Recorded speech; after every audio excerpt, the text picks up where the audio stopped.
నానా, మీ అల్లుడు మన ఫ్యామిలీ అందరం కలిసి ఊటీకి వెళ్దాం అంటున్నారు నానా. అతను హోటల్ ఖర్చు, భోజనాల ఖర్చు, పెట్రోల్ ఖర్చు పెట్టుకుంటానంటున్నారు. మీరు మన ఫ్యామిలీకి సరిపోయినట్టు ఒక కారు గాని వ్యాన్ గాని సెట్ చేస్తే సరిపోతుంది. కారే కదమ్మా, నేను సెట్ చేసేస్తాను. అన్నయ్య, మీ బావ మనందరం కలిసి ఊటీకి వెళ్దాం అంటున్నారు. మీ బావ వెళ్ళడానికి కారు, ఉండడానికి రూము, తినడానికి భోజనాలు అన్నీ సెట్ చేస్తానన్నారు అన్నయ్య. మీరొక్క పెట్రోల్ ఖర్చు చూసుకుంటే సరిపోతుంది. దానికేముందమ్మా, ఖర్చు అంతా బావ భరిస్తున్నప్పుడు పెట్రోల్ నేను వేయించలేనా? పెట్రోల్ నేను వేయిస్తాను. అన్నయ్య, మీ బావ మనందరం కలిసి ఊటీ వెళ్దాం అంటున్నారు అన్నయ్య. మీ బావ వెళ్ళడానికి కారు, పెట్రోలు, ఉండడానికి రూము అన్ని ఖర్చులు చూసుకుంటానంటున్నారు అన్నయ్య. నువ్వు భోజనాల ఖర్చు ఒకటి చూసుకుంటే సరిపోతుంది. బావ అంత ఖర్చు పెడుతున్నప్పుడు భోజన ఖర్చు నేను పెట్టుకోలేనా? భోజన ఖర్చు నేను పెట్టుకుంటా చెల్లి. ఒరే తమ్ముడు, మీ బావ మనందరం కలిసి ఊటీకి వెళ్దాం అంటున్నారా?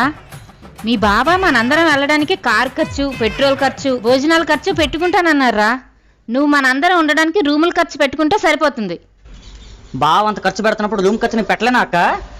రూమ్ ఖర్చు నేను పెట్టుకుంటాను అక్క. అమ్మయ్యా, ఊటీకి వెళ్ళడానికి అన్ని ఖర్చులు సెట్ అయిపోయి నేను మా ఆయన ఇక ఫ్రీగా వెళ్ళిపోవచ్చు.